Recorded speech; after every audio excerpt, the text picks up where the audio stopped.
Meus irmãos, recebam a paz do Senhor, é com muita alegria em meu coração que a gente tem mais um podcast Prega Pregador para apresentar para vocês.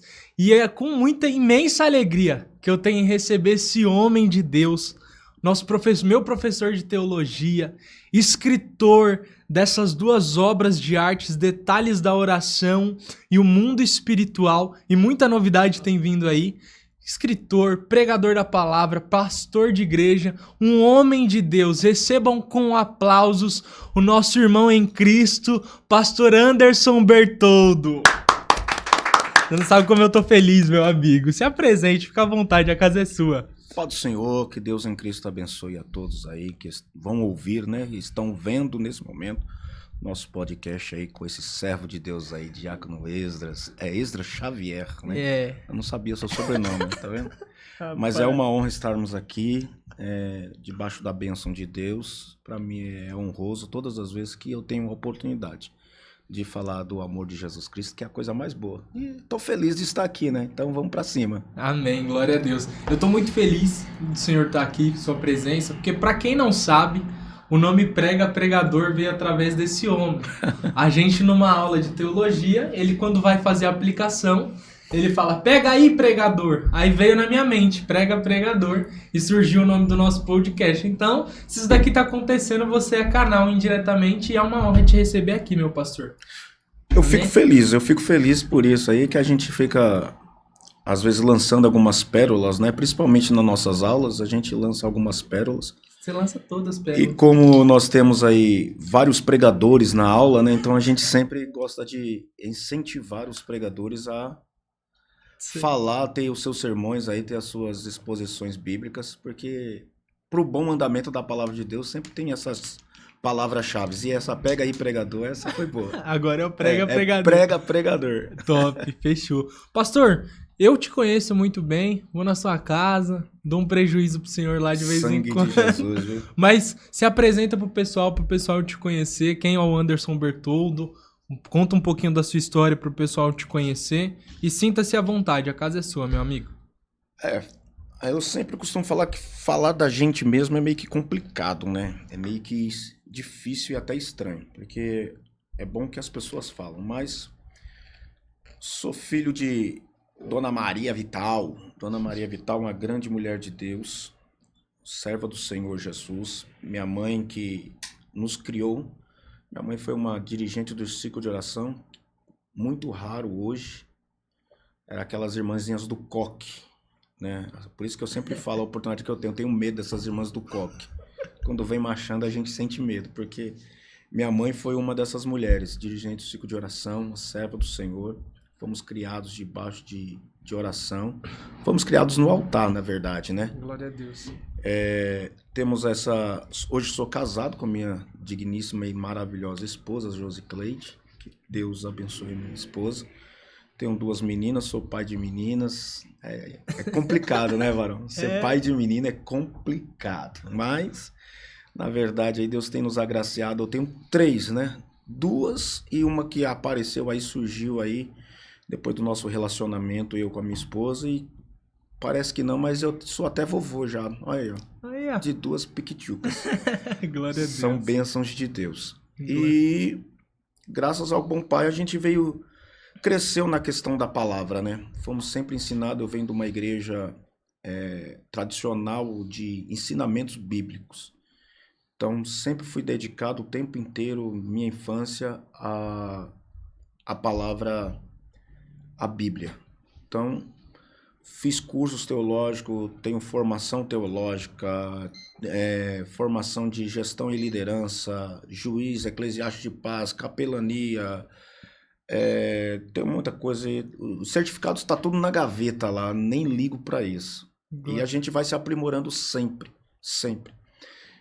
Crescer na graça e no conhecimento, buscar e continuar buscando ao Senhor. Não é porque a gente tem uma noção, vou dizer assim, uma noção do que é a palavra de Deus que a gente vai estagnar. A gente sempre tem que procurar, sempre se aprimorar. Pastor, como eu te conheço, não vou entrar nesse assunto aí, mas eu sei que o senhor começou como todo bom músico e migrou para a palavra de Deus. Eu queria ser baixista, varão. O que te fez, o que te despertou sair da música e migrar para a palavra de Deus? Na minha época, eu comecei a tocar bateria, e fui pra guitarra, aí eu fiquei um bom tempo no contrabaixo. Baixo de 4 cordas, e comecei a tocar, mas na hora da palavra, nós não tínhamos essa questão de fazer fundo musical. Então os músicos terminavam, sentavam e prestavam atenção, e aquilo foi acendendo a chama. E meu tio, que hoje está com Cristo, está com o Senhor, pastor Severino, um belemita que sempre me incentivou a ler a Bíblia. E ele sempre falou, você vai ser uma diferença. Eu, quando menino, eu dava muito trabalho, varão. Você não tem cara, não. Não, varão, eu dei muito trabalho. Varão, eu colocava paletó e gravata, eu ia jogar bola, varão. De paletó e gravata. Pra não perder o horário de culto, depois eu ia correndo pra igreja.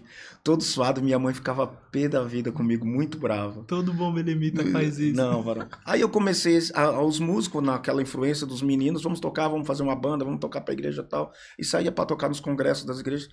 Só que a chama acendeu no coração de uma forma assim tão poderosa, foi num culto de jovens, que o pregador faltou. E quando o pregador faltou, o líder de um jovem falou, poxa, eu preciso de alguém para pregar. Eu falei, eu prego. Varão, me lembro como se fosse hoje, a minha primeira mensagem foi sobre Gideão. Eu adoro, eu amo pregar sobre Gideão. Parece que eu volto lá atrás, varão. Só que nunca você vai pregar a mesma coisa porque é fonte inesgotável. Mas a minha primeira mensagem foi Gideão e os 300. E o tema era buzina, cântaro e tocha. Varão, segura. E eu tava naquele fervor, o coração queimando. Quando chegou, toca a buzina, irmão. Falei, você vai ter que dar glória, dar glória, dar glória, dar glória.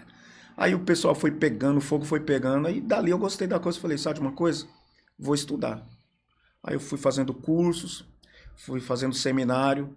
O pastor que hoje dorme no Senhor recentemente foi meu pastor, pastor Paulo Lucas Sacramento.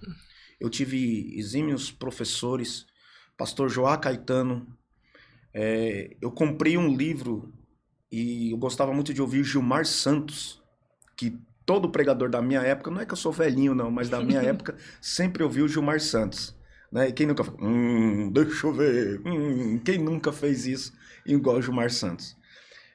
Takayama, um decaso, Takayama, Napoleão Falcão, um dos mestres da escatologia.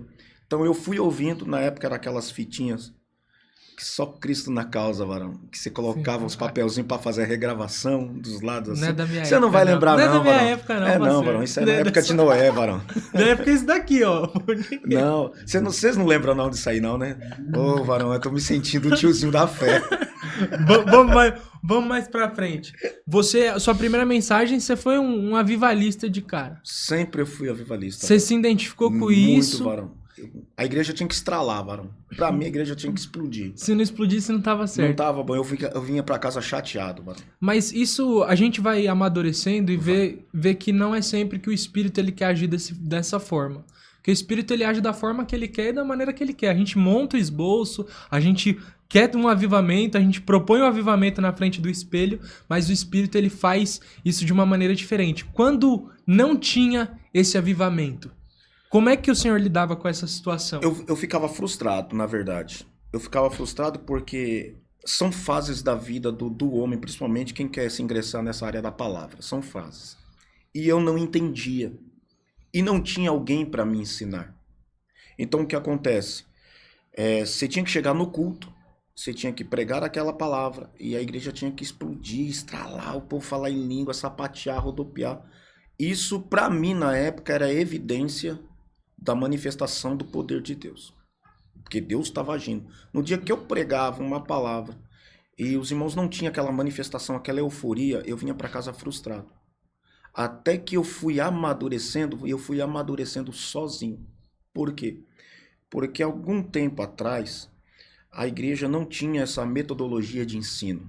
Uhum. Os cultos de ensino não ensinavam, na verdade, um pregador, falava o que era pecado.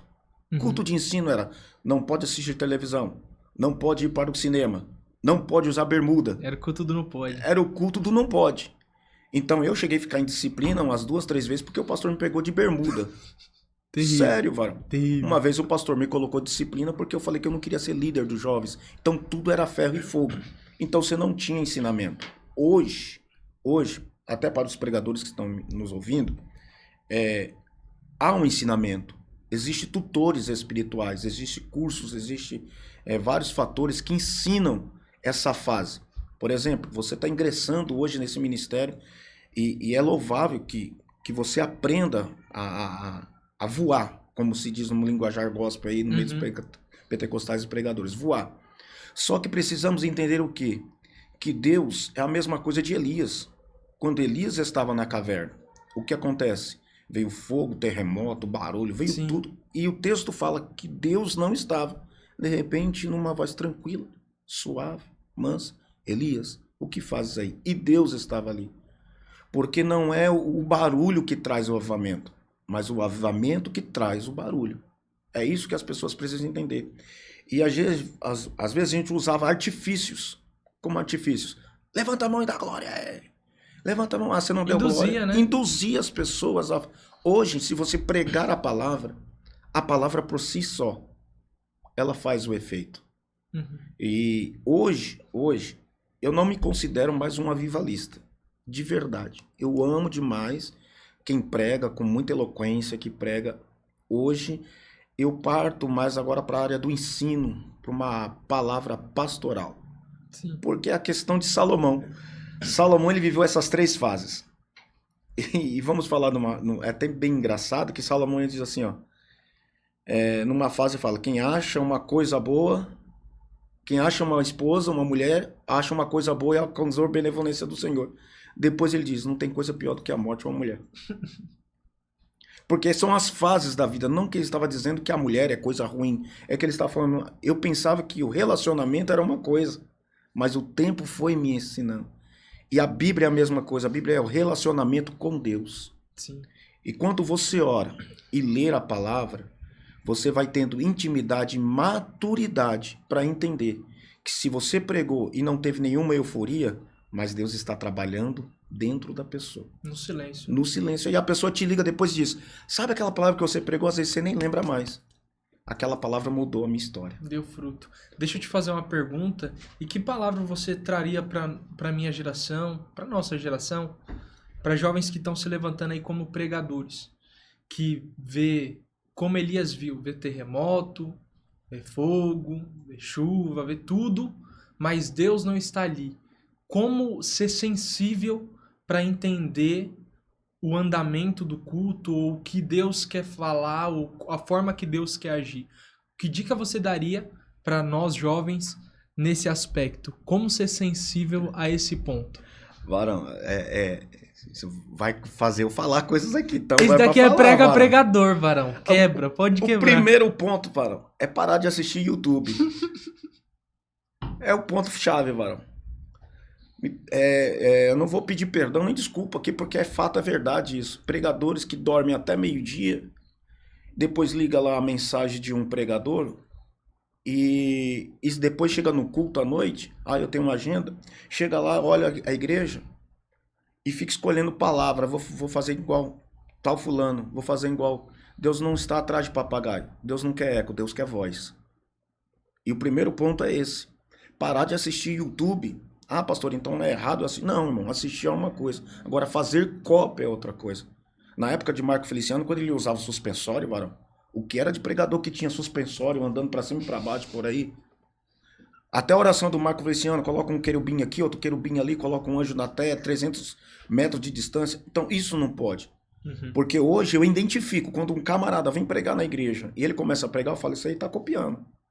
Ele está copiando. E a Bíblia é inesgotável, Varão. É uma fonte que quanto mais você mergulha, você vai. Então, o primeiro conselho é esse. Pare de assistir YouTube e querer pregar mensagens do outro. Por quê?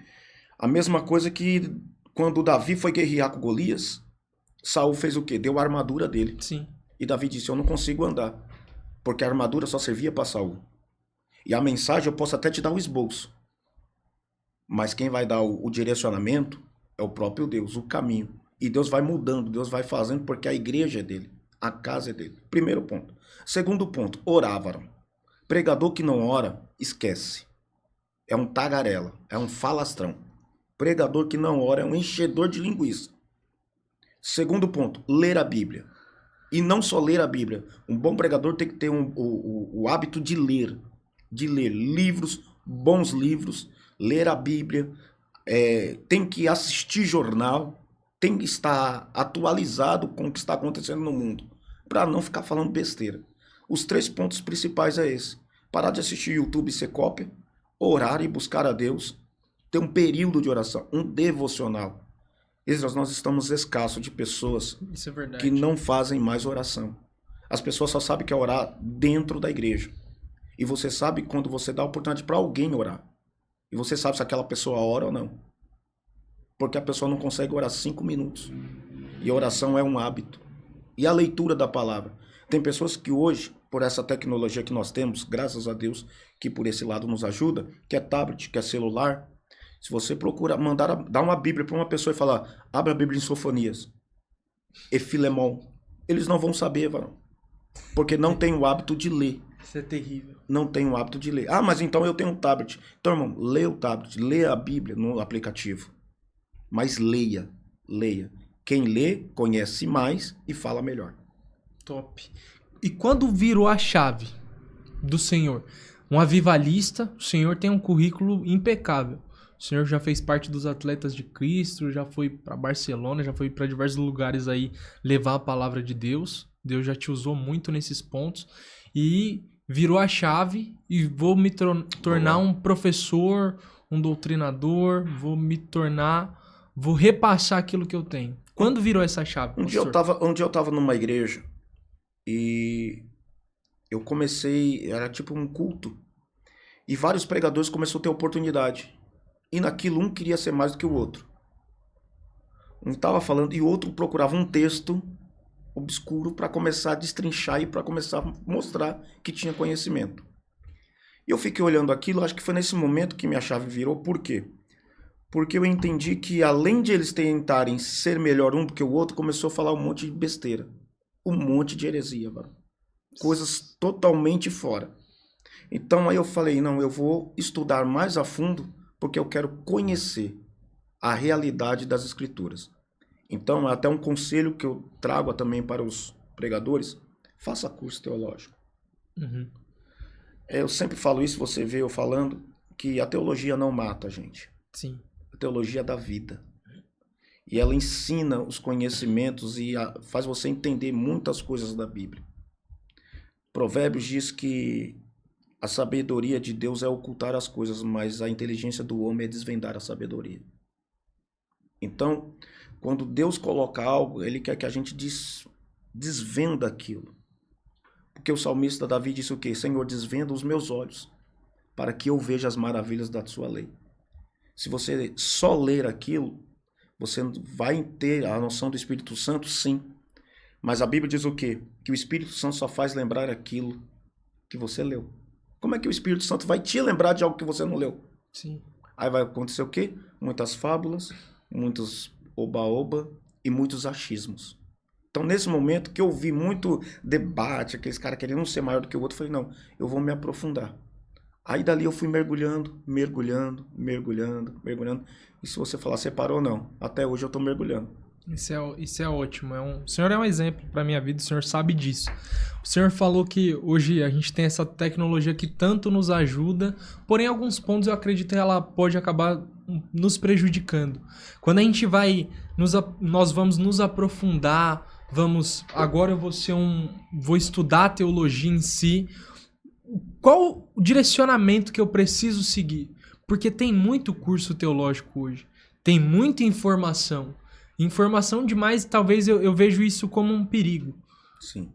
E qual conselho você daria para essas pessoas que hoje eu vou fazer um curso de teologia? A teologia ela tem que ser cristocêntrica. Ela tem que ser Cristo como centro. Sim. A teologia não pode ter dogma de igreja. A teologia ela não pode ter doutrina de igreja. Porque o que acontece hoje? Eu sou de igreja... Vou falar um nome fictício aqui. Jesus foi ali e já volta. Eu sou dessa igreja. Jesus foi ali e já volta. Aí, como eu sou dessa igreja, eu vou abrir um cursinho teológico ali. Só que eu vou ensinar para quem está ali o quê? Eu vou ensinar os costumes daquela igreja. E teologia não é isso. E teologia ela tem que falar sobre o Pai, o Filho e o Espírito Santo, a Trindade. Cristo é o centro. Deus é o criador de tudo. Não, a teologia não precisa de artifícios. Deus mais alguma coisa. Não. Teologia é Deus. É a Escritura. É o que a Bíblia diz. Então, existe muitos cursinhos, sim. Existe muitos picaretas aí fazendo muita banalização, querendo colocar alimentos. E isso está confundindo muita gente. Por quê? Que nem a gente já recebe muitas pessoas no nosso curso ali teológico. E as pessoas falam assim, eu vim de uma igreja que falava assim. Tá, irmão, então vai ter que provar. Porque se você me falar alguma coisa, você tem que provar na Bíblia. E tem que provar real. Não é o achismo. É o que a Bíblia realmente diz. Porque o que a Bíblia diz está dito e ponto final. E como eu desconstruo essas pessoas? Porque a pessoa ela vem com uma opinião formada, para ela aquilo é uma verdade absoluta. E o senhor como pastor de igreja, o senhor como professor de teologia, como é que você quebra essa construção, essas fortalezas que a pessoa criou dentro de si? Faça igual Jesus fez com o mancebo, varão. Como, varão? Jesus nunca deu veredito. Jesus não disse assim, é isso e ponto final. Jesus sempre fez a pessoa pensar. Jesus olhou para o mancebo e disse assim, o mancebo chegou, mestre, o que eu faço para herdar? Tá bom, vende tudo, tá? Vendi. Honra teu pai e tua mãe, eu honro. Tá. Aí, invertendo. Honra teu pai e tua mãe, tô honrando. Vende tudo. Quando falou assim, vende tudo, Aí doeu. Quando aquele homem chegou para Jesus e disse assim, Jesus, ajuda a minha fé. Jesus disse, se tu podes crer, tudo é possível. Então Jesus nunca deu o veredito. Quando Jesus chegou no túmulo de Lázaro, quando Marta falou, se o Senhor estivesse aqui, Marta, se tu creres, é uma condição, tu verás a glória de Deus. Eu sei que vai acontecer. Não estou falando isso. Mas a questão é você tem que decidir. E quando a pessoa chega com aquela mentalidade, aquela cabeça de girimum, cheia de coisa, cheia de caráter, cheia de porcarias espirituais que estão lançando na cabeça. Você chega, você não pode vir com a marreta e quebrando. Você tem que sentar e fazer a pessoa pensar. Lê aqui e vê o que o texto está falando. Se você achar que está errado, continue. Se você achar que eu estou falando que está certo, está aqui o que a Bíblia está dizendo. Ponto final. Não é a sua verdade, a verdade não é a minha verdade. O problema da teologia hoje é que as pessoas estão implantando as verdades. Eu sou muito aberto, você sabe muito bem disso. As pessoas falam, a minha visão é essa. Tá, irmão, a sua visão é essa. A Bíblia diz isso aqui. Aí cabe a você. Ou você segue a sua visão, ou você segue a Bíblia. Acabou. Perfeito, pastor. Pastor, o senhor se torna um teólogo, estuda, se torna um teólogo, começa a dar aula. Sua aula é excepcional. Convido vocês, quinta-feira no ETAD, participar da nossa aula. Avenida São Miguel, número 5584. às 7h30 da noite. Quiser participar, estão todos bem-vindos. E não é uma aula chata. Não é. É uma aula super expositiva, super top. Aí o senhor se tornou escritor. O que fez virar a chave? Porque pregar é uma coisa, ensinar é outra. E escrever é doutrinar. Doutrinar é totalmente diferente dos dois. São fases da vida. Eu escrevi esse livro Detalhes de Oração num dos momentos... Foi como se fosse um diário. Eu não escrevi ele no seu todo de uma vez. Eu fui escrevendo por partes. Madrugadas a fio, algumas situações. E lendo a palavra de Deus, eu comecei a escrever e ver algumas orações de algumas pessoas. E um pastor falava para mim assim, Anderson, leia o Salmo que você vai ter muitos exemplos de oração. Então eu comecei a ver a oração de Davi e eu me identificava muito falando com Deus. E eu comecei a escrever detalhes de oração, como usar essa arma. Aí eu falei, a oração ela é muito forte, ela é muito potente. Mas e a oração e a palavra? Aí eu fui conciliando. Depois eu coloquei a oração e o jejum. E a oração e a vigilância. E desse livro aí, um dos capítulos que mais me emocionou é a oração de Jesus no Getsêmani.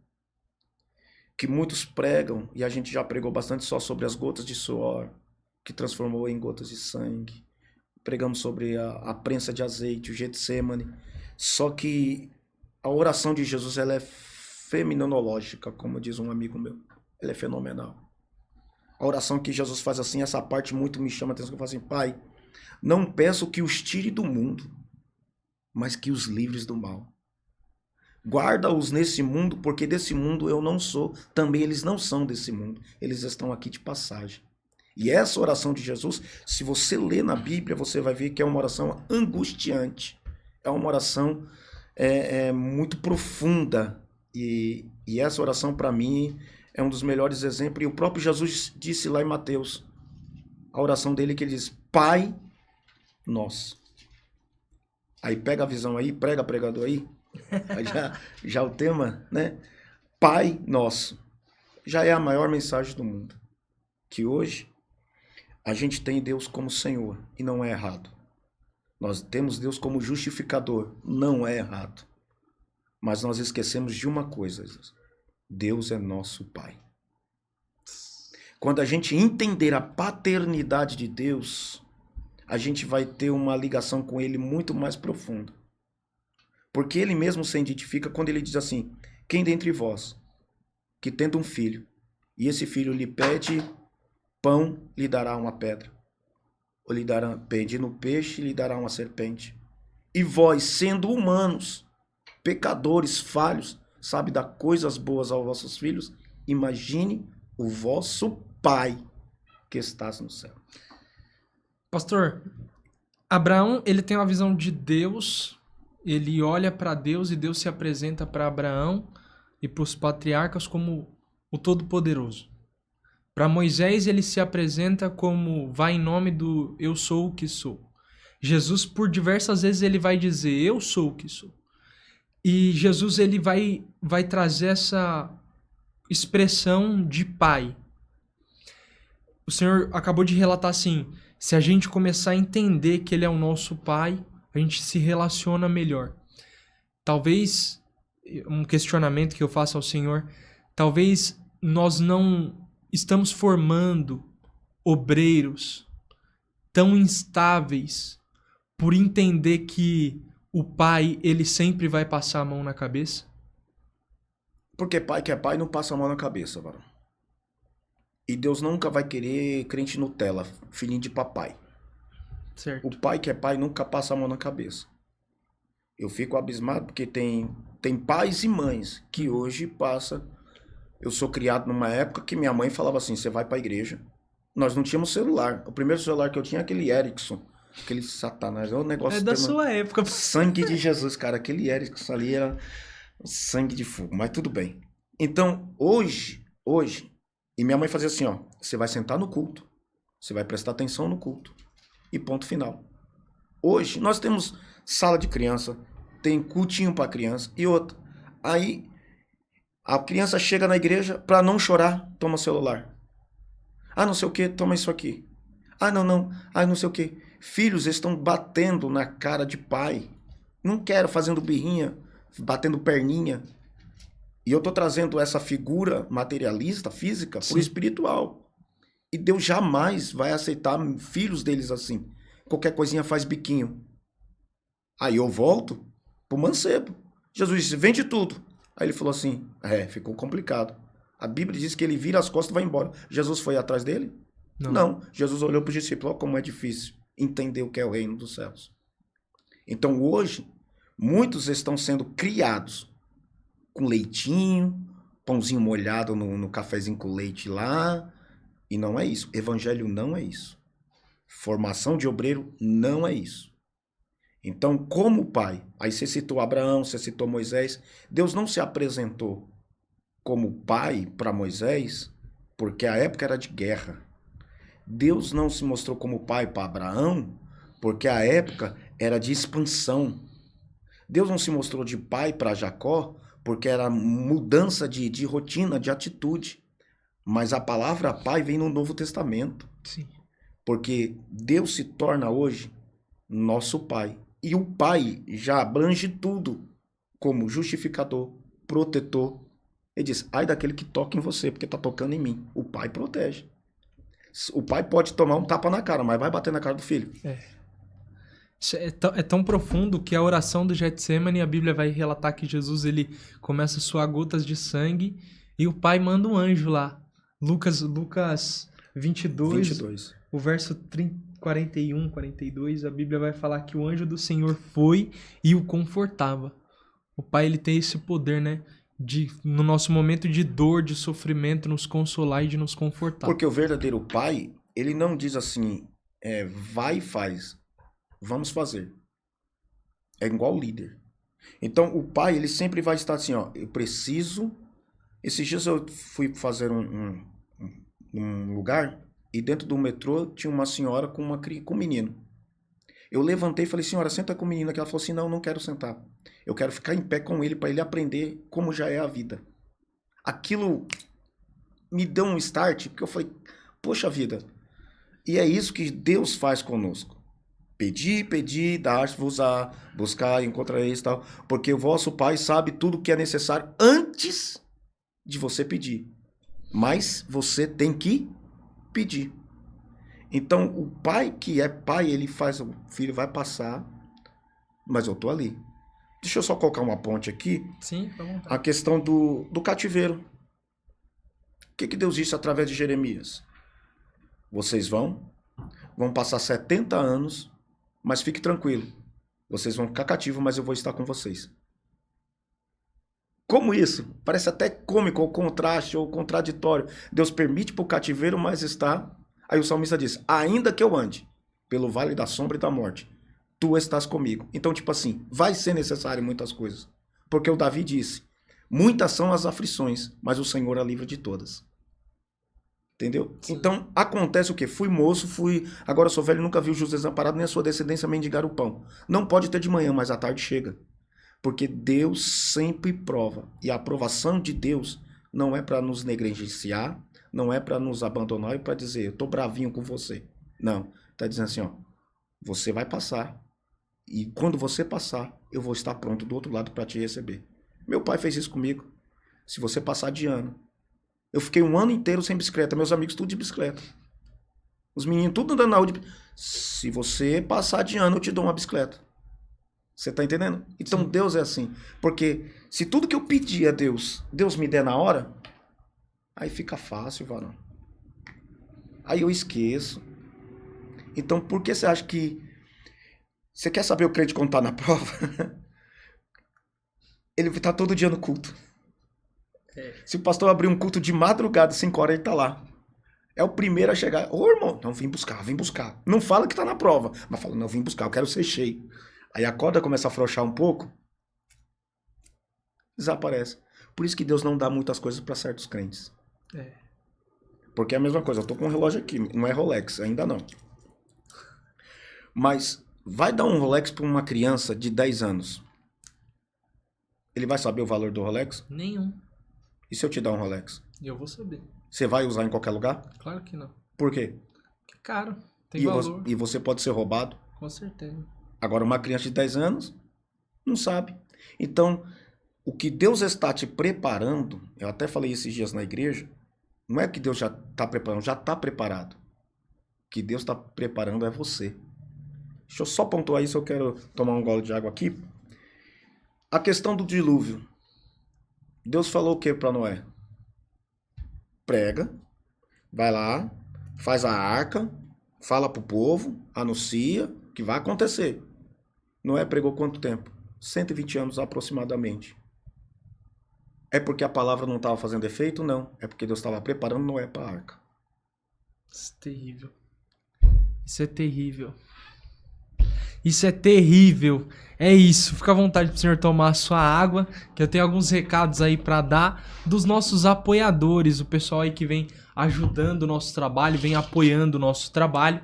Eu quero agradecer a Deus pela vida da Silvia Rolo, que vem nos ajudando. Ela é uma ótima profissional, que ela trabalha com a estética do corpo humano, no aspecto de hidrogloss, massagem power, drenagem facial e tratamento melasma.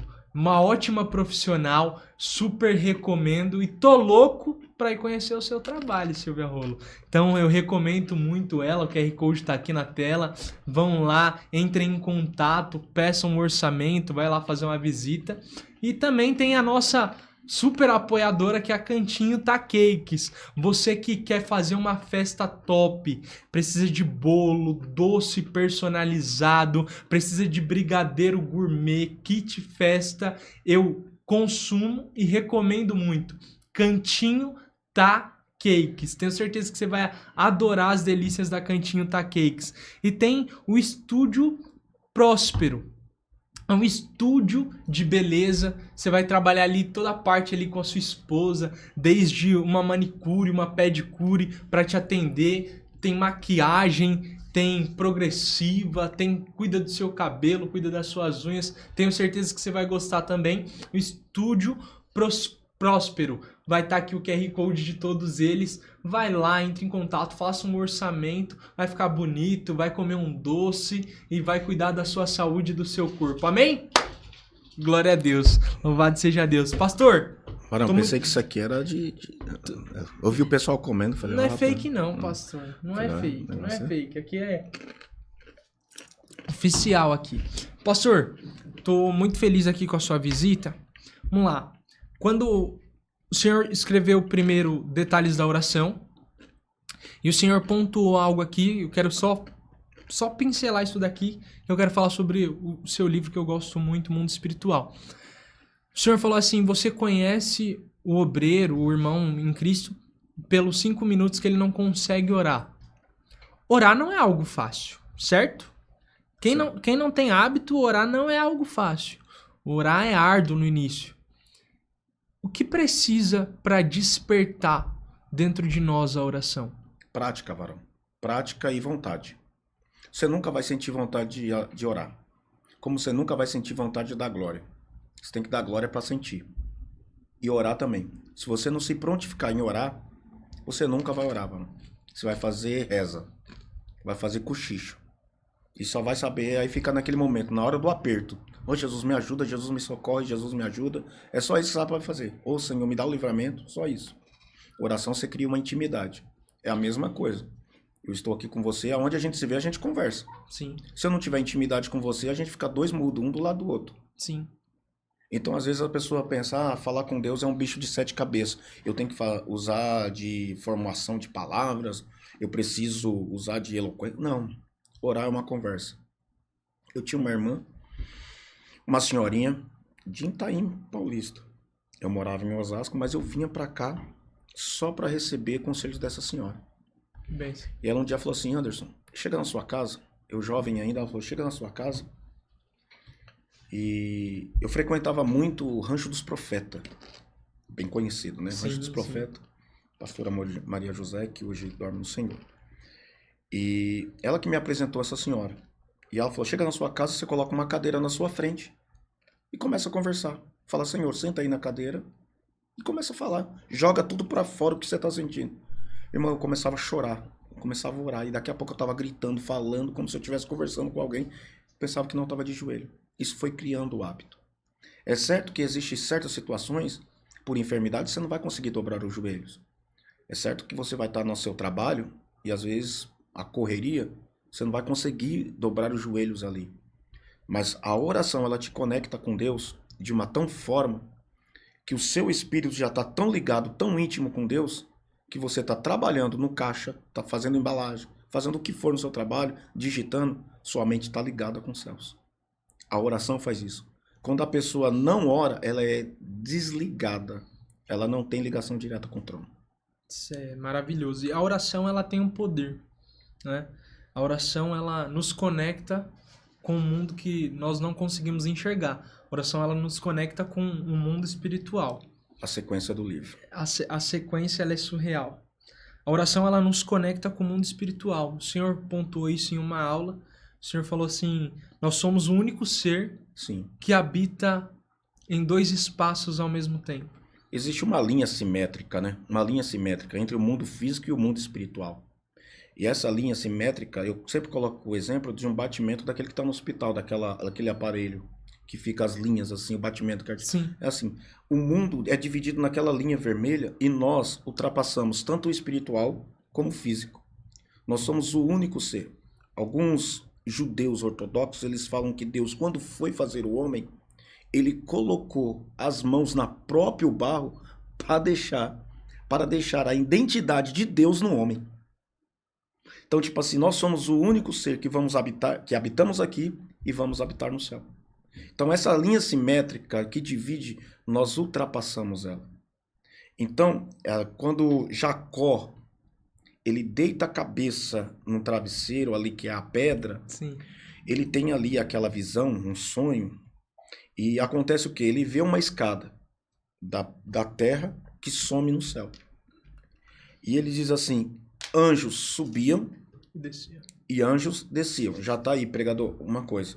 Primeiro o anjo sobe, depois o anjo desce. O anjo sobe levando. Por isso que num ambiente profético de culto acontece isso. Porque o irmão chega primeiro e já está orando, falando, Deus, eu vim aqui para receber. O anjo já pegou a oração. Porque as nossas orações, isso é muito forte que eu falo nesse livro, a nossa oração às vezes para Deus não é nem palavras. Deus respira a nossa oração. Porque a nossa oração é como incenso suave. Então quando você está orando, Deus faz assim, ó. E se a sua oração for um incenso suave, aí o anjo desce. Aí Jacó diz, quão terrível esse lugar, isso aqui é a porta dos céus. Porta é para quê? Para passar. Para ter acesso. Acesso aonde? Ao ambiente de dentro. Então, quando você ora, bendito seja o Senhor, senti aqui a graça aqui, quando você ora, você entra pela porta, então você consegue visualizar esse movimento espiritual, Jacó ali, anjos entrando e anjos saindo e descendo, um movimento, e isso acontece no ambiente quando você ora. A porta do céu, o que Deus disse para Salomão? Se o meu povo que se chama pelo meu nome orar, começa ali, ó, orar, buscar a minha face. E depois ele diz assim, agora estarão abertos os meus olhos e os meus ouvidos, a oração deste lugar, porque eu sacrifiquei e escolhi esse lugar. Aí a gente fala, a oração, Deus só responde a oração na igreja. Não, o lugar que você ora é o lugar santificado, é o lugar que é sacrificado ao Senhor. Se nós orarmos aqui, nesse exato momento, os céus vai se abrir nesse momento, porque a oração é a chave que abre a porta do céu. Isso é terrível. O mundo espiritual. O tema do seu livro é ficção ou realidade? O que é o mundo espiritual? De uma maneira clara. O que é o mundo espiritual? Nós temos esse acesso ao mundo espiritual, mas o que é o mundo espiritual, pastor? O mundo espiritual ele não é visível. Você não consegue ver esse mundo espiritual com seus olhos carnais. Você só consegue entender o mundo espiritual no Espírito. Por isso que Paulo diz, os que são do Espírito discernem todas as coisas no Espírito, não na carne. Nós estamos aqui, mas na atmosfera. Existem legiões, existem espíritos, existe uma hierarquia satânica que guerreia nos ares, causando acidente, causando roubo. Isso é tudo ação do inimigo, no mundo espiritual. Porque para as coisas, Esdras, se materializar no físico, primeiro se concretiza no espiritual. Por isso que Jesus disse, antes de entrar nesse aqui, Jesus disse o quê?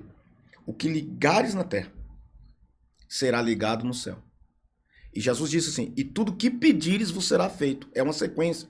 Então, quando eu ligo aqui em concordância, eu pedi, Deus, faça isso.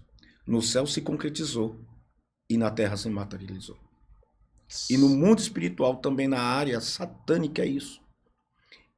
No mundo espiritual, eles começam a agir de uma forma tão poderosa que Deus perguntou para Satanás, de onde vem?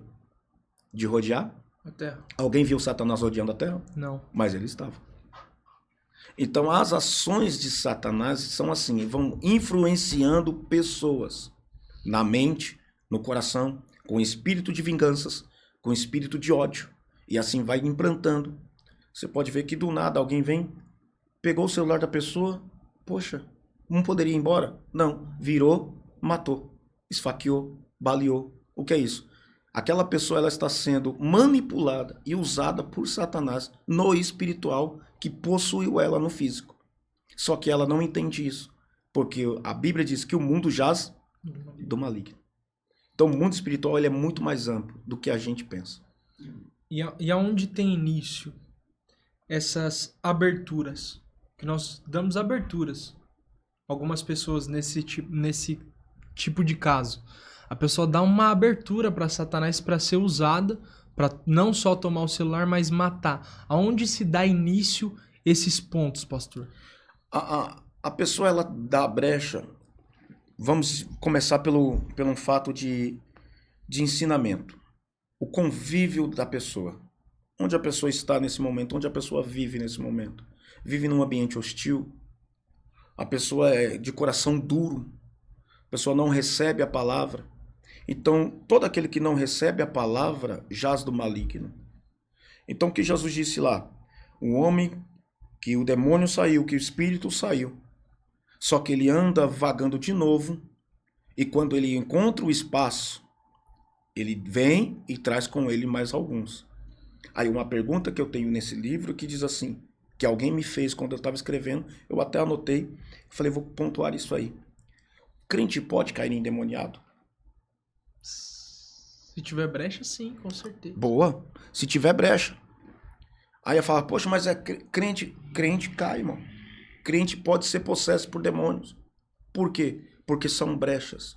E a gente dá brechas, ou Esdras, e as pessoas dão brecha através de palavras. Pasme no que eu vou dizer, através de filmes. Através de coisas que não sabe de onde são oriundas e traz para dentro de casa. Coisas oferecidas. E às vezes, inocentemente. Não. O Satanás, ele não brinca de ser diabo. Não brinca. Então ele vai usar todos os apretextos e todos os meios para quê? Para tentar entrar dentro da tua casa.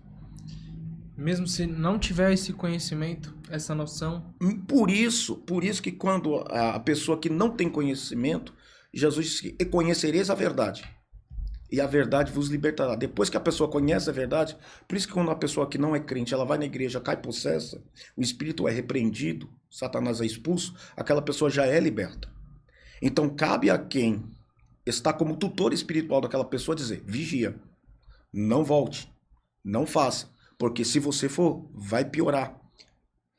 A pessoa que ela vem para Cristo tá possessa. A Bíblia vai falar que existe certos tipos de demônio, a legião, que só sai com jejum e oração. Jesus Cristo vai ensinar isso para os seus discípulos.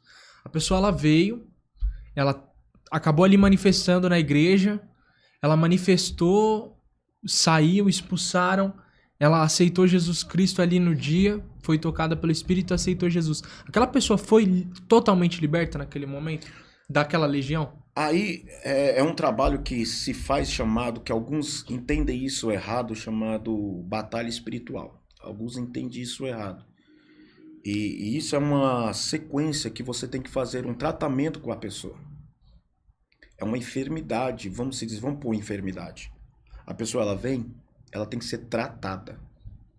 Porque não adianta só a pessoa vir para a igreja, os demônios saírem naquele momento, e ela aceitar Jesus, aceitei Jesus, Jesus entrou aqui e tal. Se ela não tiver um direcionamento e um tratamento, é por isso que as nossas igrejas, muitas hoje, estão voláteis. São apenas telespectadores que vão no culto, recebem a boa palavra, sentem o impacto do Espírito, são libertos naquele momento, sentem alívio e nunca mais voltam. Por que nunca mais voltam? Porque não tem acompanhamento. Aí quando essa pessoa volta depois de algum tempo para a igreja, ela vem totalmente destruída. Aí as pessoas olham para ela e dizem, de novo vai cair? De novo possessa? De novo possuída? De novo? Isso já é palhaçada. Isso não é o que acontece. É a pessoa que não teve o seu tratamento. E esse tratamento, ele envolve as regiões celestiais. O que são essas regiões celestiais, pastor? Apóstolo Paulo, ele fala muito sobre isso. Que Deus, além de tudo, ele nos abençoou com todas as bênçãos nas regiões celestiais em Cristo Jesus. Se eu estou guerreando no espiritual, eu repreendi um demônio na vida de alguém e essa pessoa foi liberta, automaticamente no espiritual eu entro em guerra. Eu peço a Deus e com a força dele, com a palavra, com a oração, com jejum, eu vou brindar essa pessoa. Eu vou brindar essa pessoa na oração. Eu vou, ter um tutor, eu vou abaixar e colocar ela embaixo das minhas asas e protegê-lo. Porque aquela pessoa é uma criança espiritual que começou a engatinhar. E toda criança é presa fácil. Sim. Então todo pastor cuida das ovelhas. O lobo vem e vai ficar rolando, vai procurando. Qualquer vacilo, e essa pessoa ela passa a ser responsabilidade minha. A pessoa passa a ser responsabilidade da igreja. E a igreja precisa entender isso. E que a igreja não está entendendo. Que as pessoas que vêm para Cristo, hoje nós temos uma mania muito feia. Eu estou falando isso no geral, globalizando. Nós estamos pregando para crentes. E estamos fazendo crentes sair de outra igreja e vir para a nossa. E crentes sair da nossa e ir para outra igreja. E crentes só mudando de endereço, mas não mudando de vida. E as pessoas que precisam de Cristo vêm, entram, vão e não voltam mais. E a gente precisa se preocupar com isso.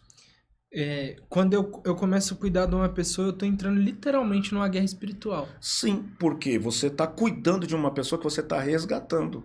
Você está tirando ela do mundo. E como lidar com esses... Acredito que nesse momento vem os dardos inflamados do maligno. Os dardos inflamados do maligno. Como lidar com esses dardos inflamados? Porque eu tô intercedendo pela vida de uma pessoa, mas eu tenho uma casa, eu sou recém-casado, tenho uma esposa que depende também da minha cobertura espiritual. Eu tenho um ministério que está iniciando. Como dividir isso? Como lidar com esses pontos? Aí cabe a você entender qual é o ministério que você está. Porque pregador, ele não tem essa muita preocupação. Pregador, ele prega e vai embora. Acabou. Pregador não se preocupa. Essa questão é mais interna. Então você vem na minha igreja, você prega a palavra, vidas encontram a Cristo através daquela mensagem. Eu, como pastor da igreja, junto com os obreiros, sou incumbido a cuidar daquela vida. É incumbência minha. É minha obrigação cuidar dessa pessoa. Tanto eu como os obreiros, como a igreja em si. Se é irmãs, as irmãs têm que abraçar. Se é os jovens têm que abraçar, porque é uma questão interna. Aí essa questão dos dardos que nós sofremos por estar cuidando de alguém, existe uma palavra, retaliação e retaliação. Tem muito crente confundindo essa palavra. Muitas pessoas confundindo retaliação com retaliação. Retaliação são investidas. Aí Satanás vem querer investir na sua vida, vai querer prejudicar você. Isso é uma ação oposta, uma ação agressiva. Certo? Agora, retaliação é cortar, dividir ao meio.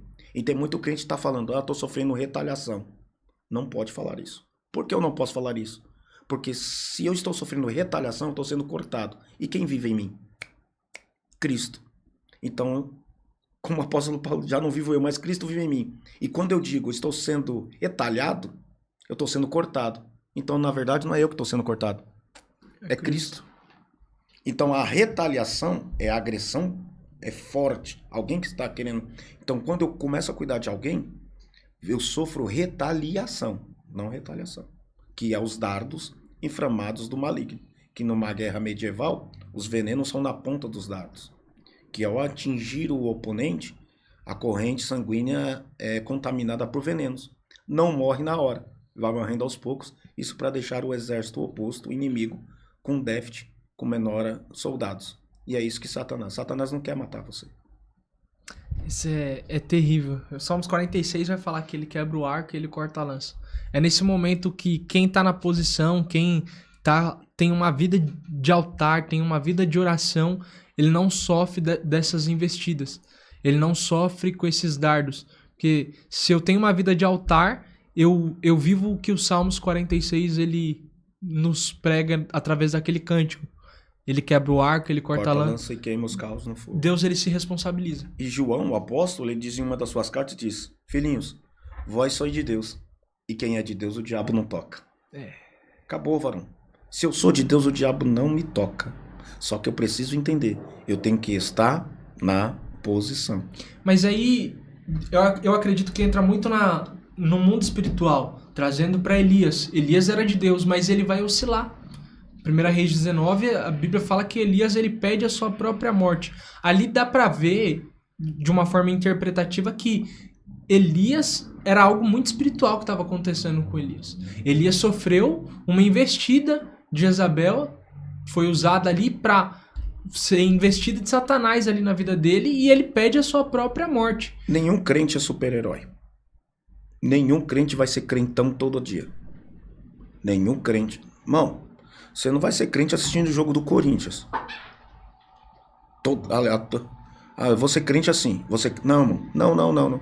Nenhum crente vai ser crentão toda hora. O problema é que o apóstolo Paulo diz, não é um problema, é uma solução. O apóstolo Paulo diz assim, guarde o bom depósito.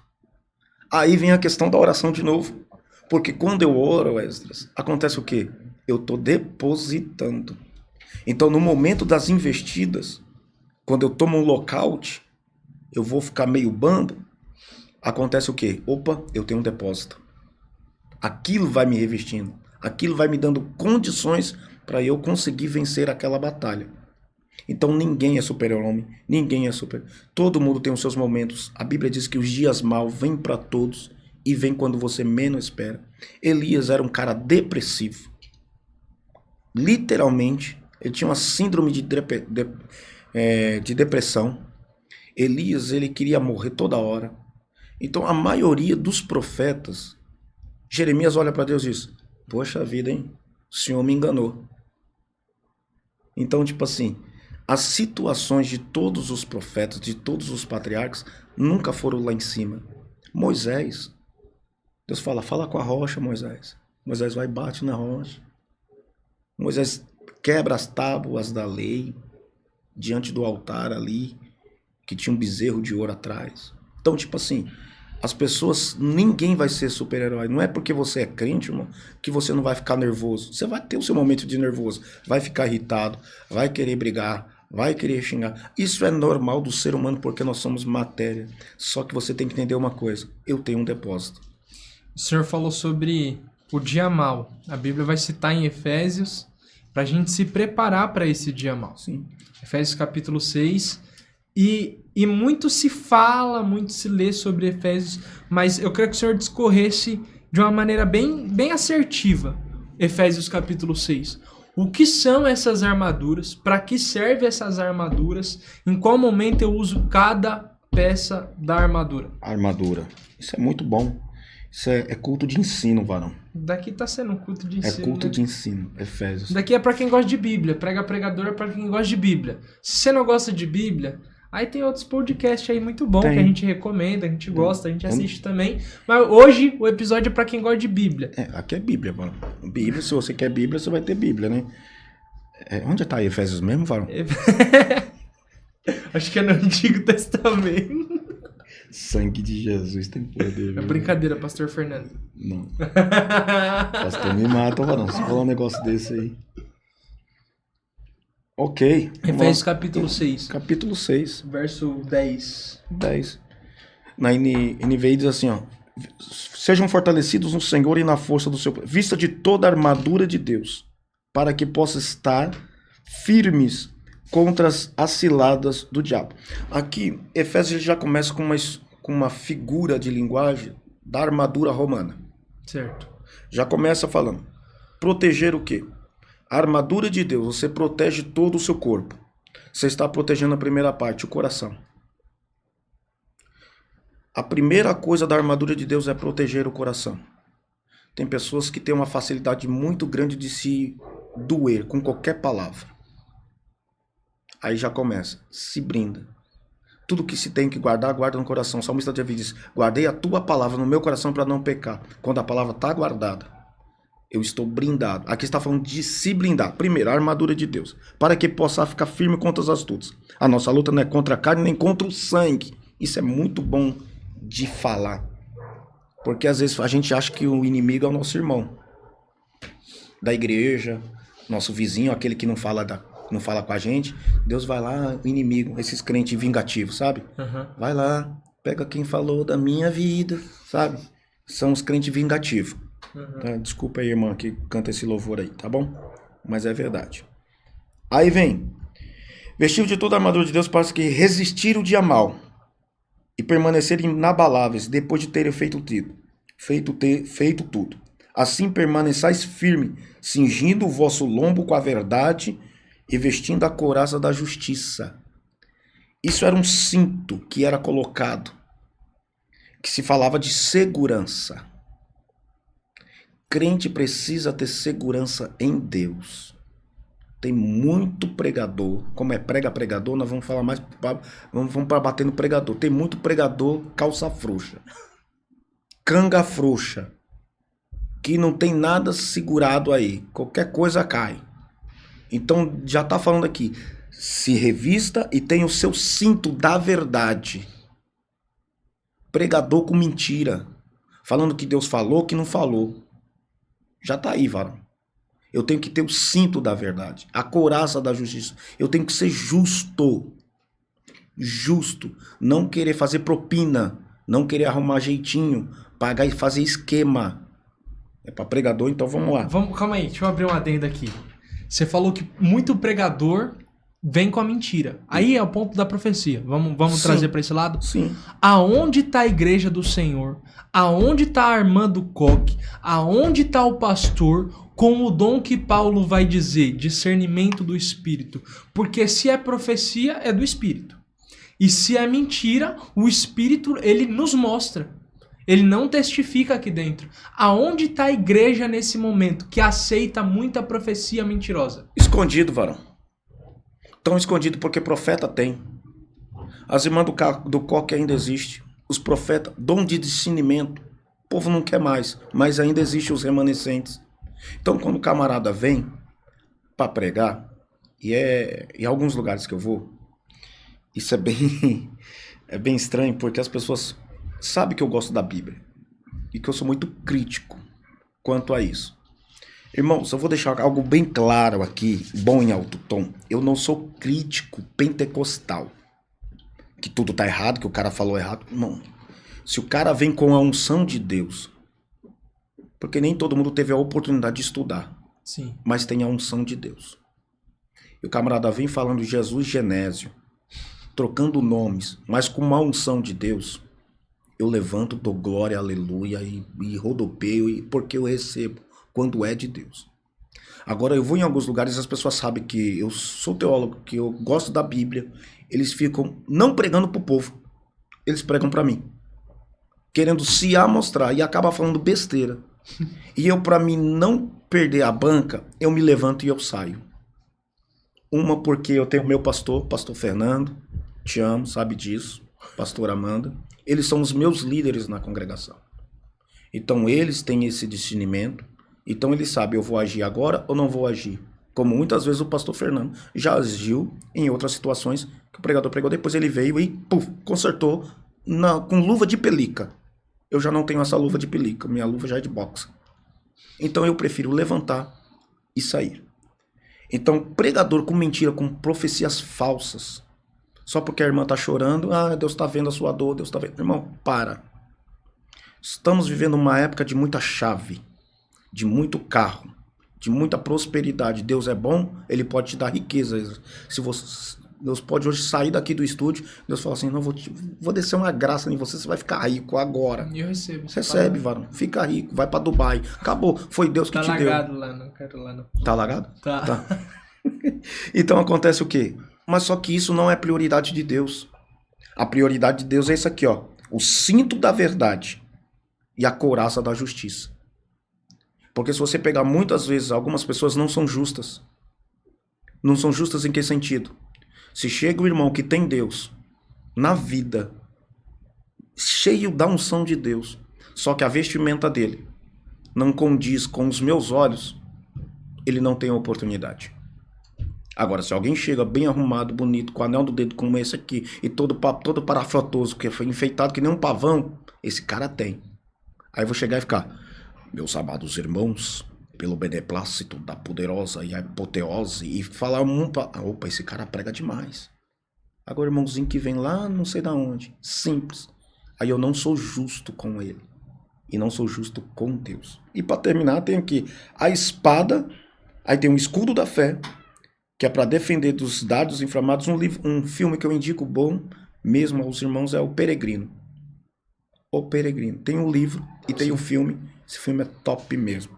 E para terminar, a espada do Espírito, que é a palavra de Deus, e o capacete da salvação. Por que o capacete? Para proteger a mente, varão. proteger a mente. Por que eu tenho que proteger minha mente? Para não deixar ser influenciado por palavras aleatórias. Isso é terrível. Mas só voltando, só para recapitular aquela pergunta que eu te fiz. Qual é a nossa posição? O que nós precisamos fazer? Se, não falando do nosso ministério em questão, mas se a gente está num local e a gente vê que tá bagunça, como nós vemos hoje em dia, muitos locais, tá a bagunça. Como é que nós devemos contornar essa situação? Como é que nós devemos agir em uma situação que tá falando mentira e o Espírito quer que opere a verdade? Eu vou parafrasear o texto que Jesus disse para os discípulos: ide pelas aldeias e saudai. Se alguém receber, entrega o que tem que entregar. Se não, sacode a poeira e dá a volta. Ponto. Você está ali e você está vendo que aquela pessoa, ou alguém está fazendo coisa errada. Se você conseguir tratar aquele irmão, você ganhou algo. Mas se ele não quer, irmão, nosso coração é uma figura que só tem trinco pelo lado de dentro. Jesus disse que estou à porta e bato. Se alguém abrir. Então, Jesus só entra se alguém abrir. Ponto. Fato. Então, quando você vai entregar a palavra, aí vem a parábola do semeador. Caiu nos espinhos, caiu sobre as pedras, caiu no penhasco. Mas teve uma que caiu em boa terra. Se você falar, irmão, isso não é legal. Às vezes não precisa nem falar, irmão, não é legal. Quando te der a oportunidade de você começar a falar. Porque isso vai acontecer, isso é automático. Quando você está num ambiente adverso, a sociologia diz que nós somos influenciados pelo exterior. Só que, na verdade, nós como crentes, a gente que somos influenciadores. Davi na caverna de Adulão, quem estava na caverna de Adulão? Endividado. Tudo uma raça que não tinha solução. Não tinha jeito, nenhum. Não tinha valor nenhum. O que aconteceu? Qual era, pela sociologia, acontecer? Davi se tornar mais um. Mas o que Davi fez? Daquele povo, fez os seus 300. Então nós não somos influenciados, nós somos influenciadores. Então se você está num ambiente em que está acontecendo a baderna, você começa, nas suas oportunidades, falar a verdade. Vai falando, porque aonde há verdade, a mentira não fica. Aonde a luz chega, se nós apagarmos a luz do estúdio aqui, vai ficar escuro, mas se você acender pelo menos a luz do seu celular, vai clarear todo o ambiente. Então seja pelo menos a luz do celular no ambiente escuro. Deus, ele está procurando alguém, né? Alguém que esteja na brecha. Alguém disposto. É que ninguém quer. Porque o evangelho é dor. Eu sinto a graça de Deus porque, quando eu falo isso, porque Jesus nunca prometeu nada mais, nada menos do que a salvação. Eu vou te dar a salvação, a vida eterna. Segue-me. Se quiser, segue-me. É porque hoje o obreiro aceita Jesus hoje, amanhã já quer sentar no altar. Já quer sentar num púlpito. E não quer igreja pequena. Quer igreja grande. Sem preparação, sem nada. Por quê? Eles acham que altar é status. Altar, pregar em grandes congressos, pregar, nossa, não sei o quê, é ser de Deus, é ser... Não. Não é isso. É uma ordem de valor que jamais vai ser invertida. Nunca vai ser invertida. Texto sagrado, João capítulo 8, a Bíblia vai falar sobre a mulher adúltera. Depois que Jesus ele libera a palavra assim, quem não tem pecado atira a primeira pedra, a Bíblia vai falar que do mais velho ao mais novo começaram a sair. Essa ordem nunca vai ser invertida. É sempre do mais velho ao mais novo. Aí eu vejo pastores assim, com todo respeito e carinho que eu tenho pelo Senhor. O Senhor pega essa geração, pastores assim, ó, amassando a nossa geração. Mas o problema não veio do mais velho, pastor? Boa, porque eu disse isso numa ministração minha esses dias. A gente julga muito essa geração. A gente culpa essa geração, é isso. Essa geração. O problema não é essa geração. E eu falei a mesma frase que eu falei na minha ministração, vou falar aqui. O problema dessa geração tá como está. É a geração anterior, que não ensinou. E nós estamos cometendo os mesmos erros, porque a geração que vir pode ser uma geração pior, porque não está sendo ensinada. Está sendo fermentada. Aquele pouco de fermento a mais que leveda toda a massa. Está sendo levedado. Estamos com igrejas inchadas, não com igrejas cheias. Estamos com igrejas, pode estar abarrotada, mas se você colocar na balança e colocar um psicólogo, um psiquiatra, do lado, e fazer todo mundo passar, e depois você faz uma avaliação, metade não tem condições de estar na igreja. Por quê? Estão feridos emocionalmente.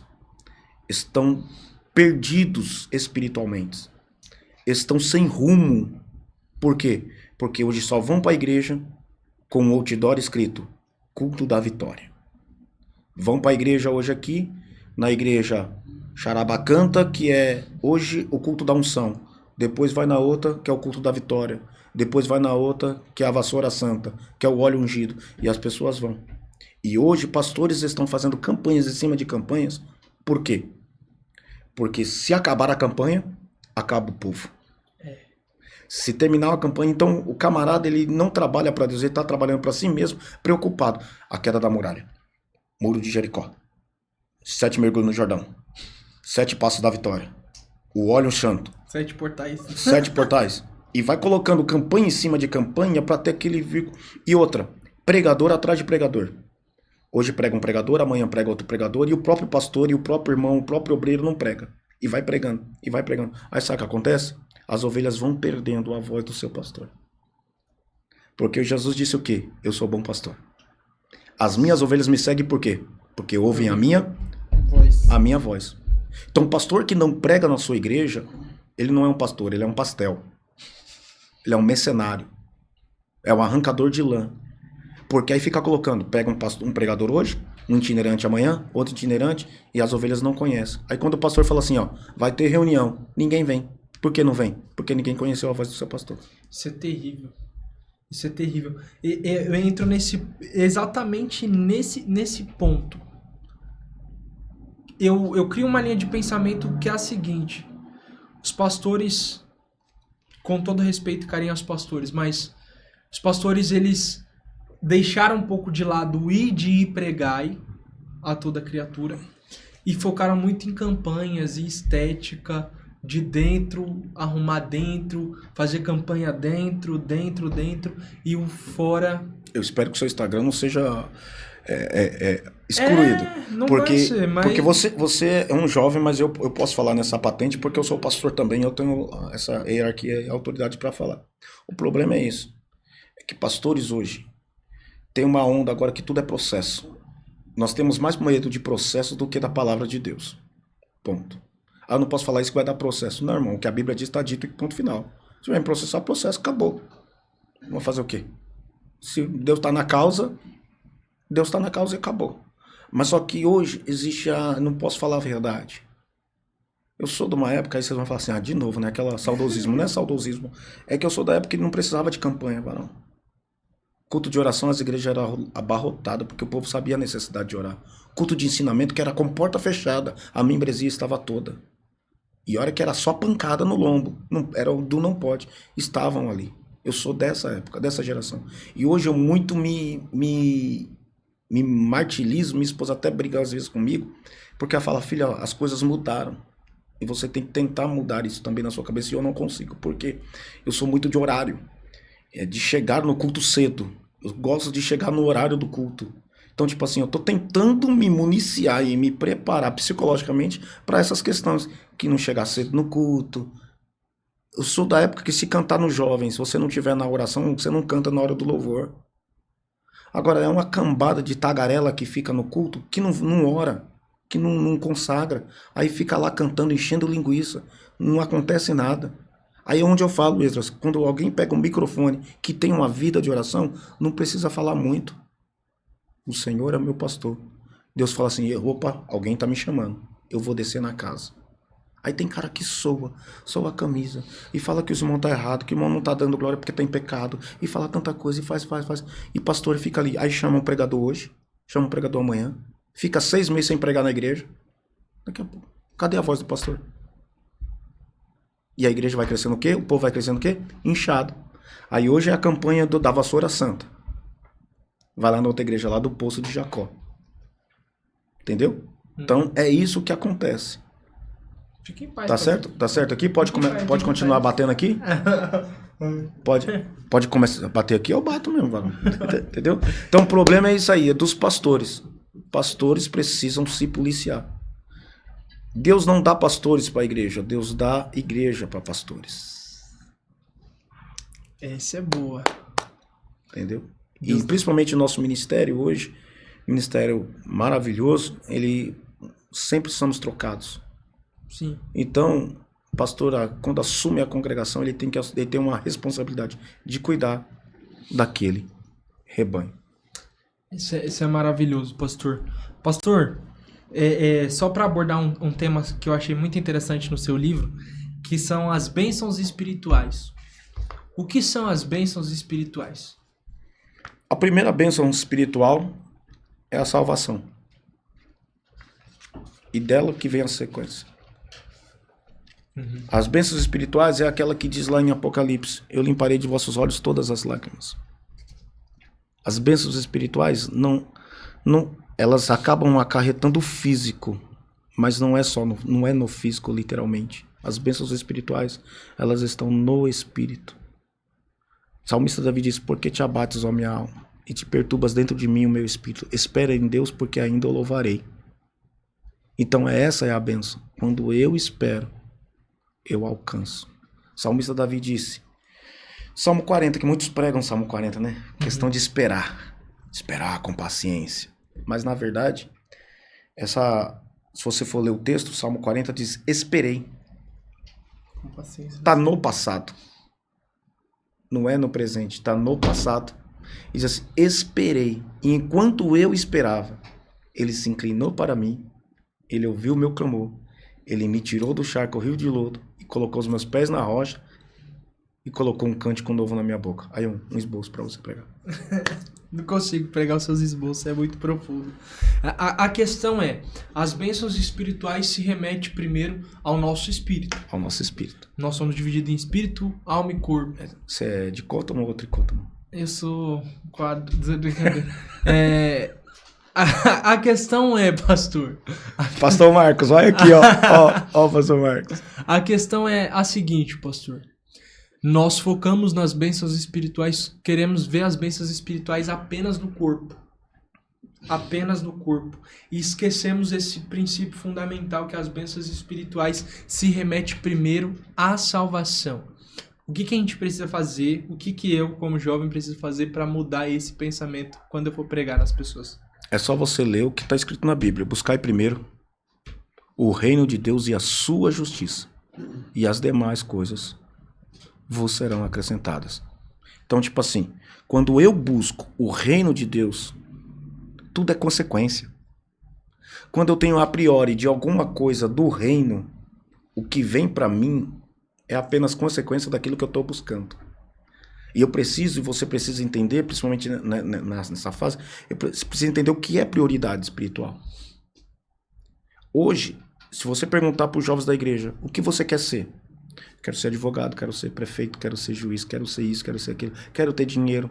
E hoje eu quero fazer canal no YouTube, eu quero ser influencer, eu quero ser não sei o quê. Sim. Antigamente era, eu quero ser pastor. Eu quero ganhar almas. Pergunte na igreja, de 100 pessoas, quantos querem e têm o desejo de ganhar almas? Aí quando diz, buscai primeiro as coisas de cima. Porque de lá se acontecem as outras coisas. Então, quando eu busco as coisas de Deus, o reino de Deus, trabalhar para Deus, Deus vai fazer o quê? Eu vou te... Salomão, pronto, eu fecho aqui.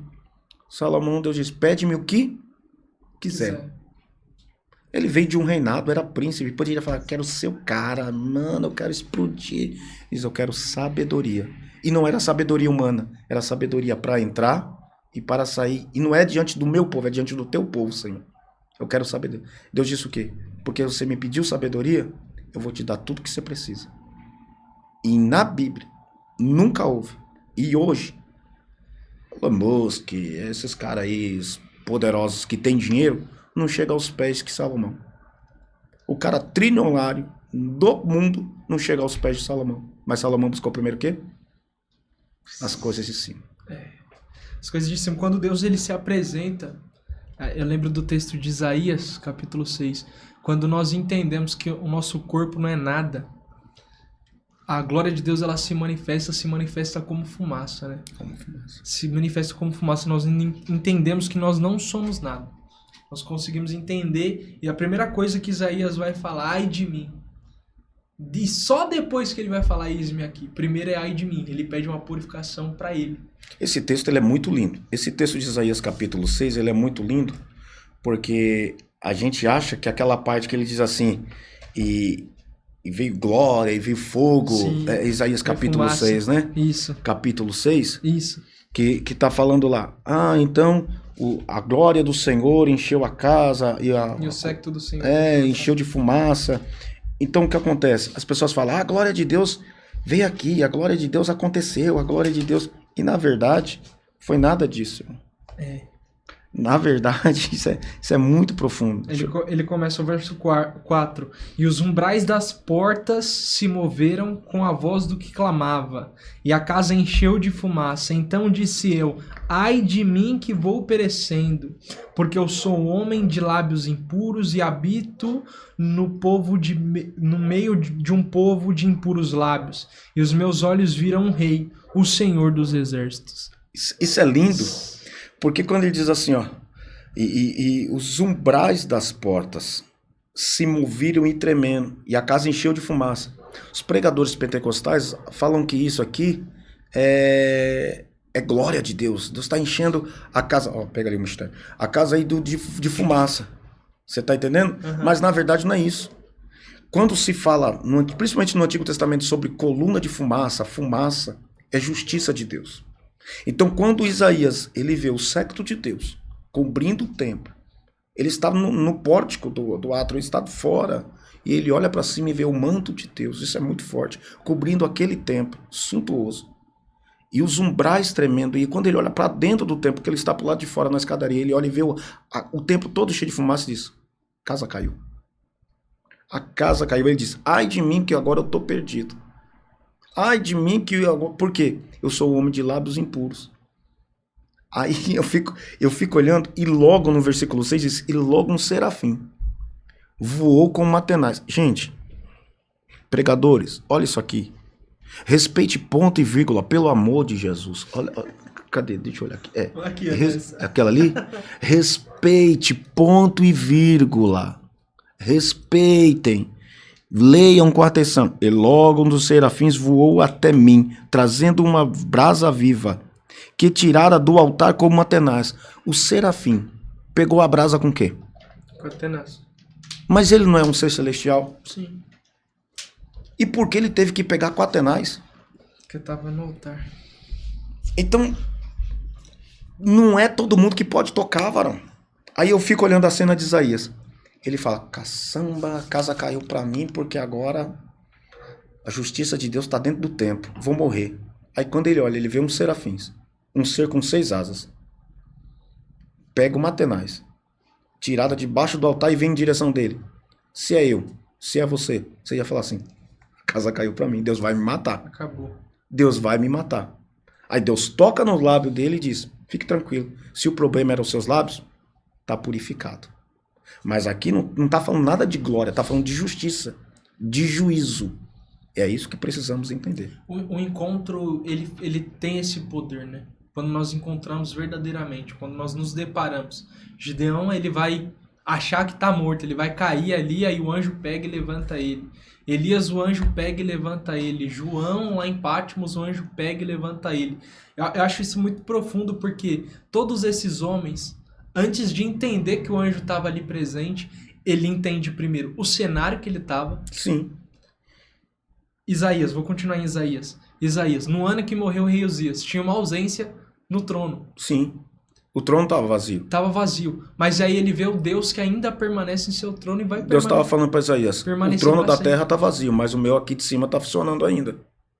Então, aí ele diz assim, tá bom. E acima dele estavam os serafins. A hierarquia, eu falo no mundo espiritual uma parte sobre isso, sobre anjos, querubins, serafins e a hierarquia celestial. Então, os querubins, eles são a base do trono. Os serafins, eles voam acima do trono. Então um ser que voa acima do trono de Deus ainda precisa pegar uma tenaz para tirar uma brasa do altar.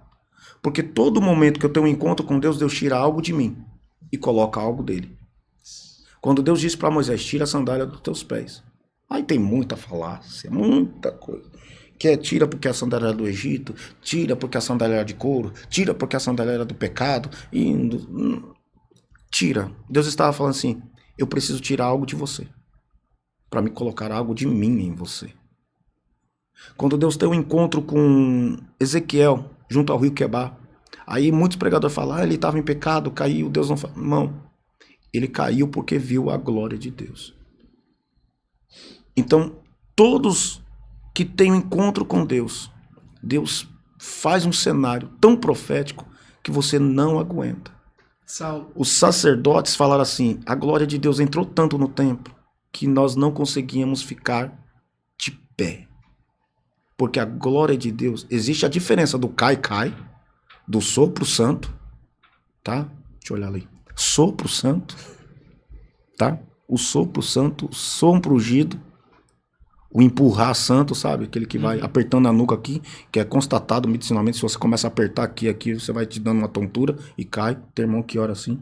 Tem irmão que foi orar por uma irmã, tava segurando o cabelo, a irmã caiu, ficou com a peruca na mão. Mas deixa isso pra lá, isso é outra época, tá? Pra outro dia. Pra outro dia. E não existe essa questão de... Porque Deus não precisa de impulsión.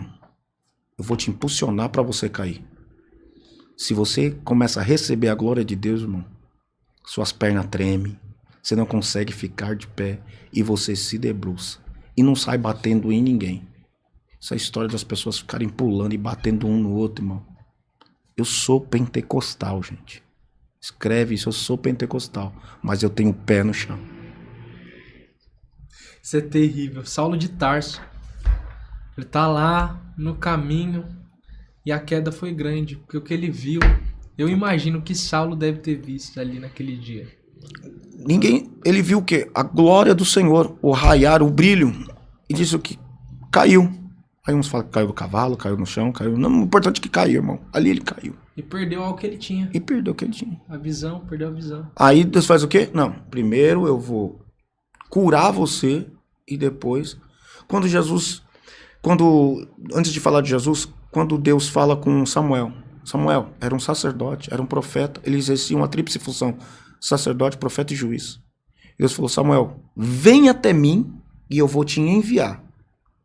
Primeiro, vem. Pega a visão. Pega a pregador. Vem, depois eu te envio. Não é te envio e depois vem. Enche o teu vaso e vem. Deus está dizendo, primeiro você tem que se preparar. Como é que eu vou, que nem o apóstolo Paulo fala assim, como pregarão se não há quem envie? Como irão se não há quem ensine? Então, tipo assim, para mim ir, eu preciso ter uma escola. Eu preciso entender o chamado. Senão a gente fica que nem bestas andando por aí, sem rumo, falando o que dá na telha. Então eu preciso aprender. É a mesma coisa se eu falar agora, Esdras, você vai lá pra Escócia. Vai falar lá, vai pregar lá. Você vai saber fazer o que lá? Não sabe fazer nada. Primeiro você já vai se escandalizar que você vai ter que usar saia lá. Aí não, varão. Então, na Escócia lá, alguns homens usam saia. Eu tô falando errado? É a prática do país. É o costume do país. Então eu preciso entender que aquele país toca aquele negócio lá. Usa aquela saia que não é saia, é outro nome. Até para descontrair aqui um pouco. Eu preciso entender a questão do que é missionário. Porque Jesus deu esse exemplo muito lindo. Jesus chamou os discípulos, ensinou e os caras não aprendeu. Depois enviou, de 2 em 2. Aí os caras veio todo. Profetizei no teu nome. Fiz fogo cair. Os demônios, eu falava, era que nem cachorrinho. Baixava a crista. Israel. E o seu nome tá onde? É terrível isso. Pastor, a gente falou sobre 2 livros aqui do senhor e eu queria saber se o senhor tem mais algum livro aí que o senhor pretende lançar. Tenho 2 livros que tá para sair e tá no forno, que é O Chamado, Ouvindo o Chamado, que é para quem, para onde e por quem. Quem te chamou? Para onde você vai? Quem? Para onde? E quem? E Por quem? Para quê? Isso. E para onde? É porque tá no forno ainda, a gente fica... Eu preciso entender essas 3 formas de chamado. Quem me chamou? Para onde eu vou? Eu preciso entender isso. O que é o chamado, pastor? O chamado, ele aquece no coração. Alguns ouvem literalmente o chamado. Nós estamos aqui, eu hoje como professor, como um teólogo, como um palestrante da palavra do Senhor, pregador, a chama sempre ardeu no meu coração. Isso foi um chamado. Alguém às vezes me pergunta, pastor, como é que eu posso identificar o meu chamado? É só exercendo. Aquilo vai aquecer o seu coração. Eu vou começar a cantar.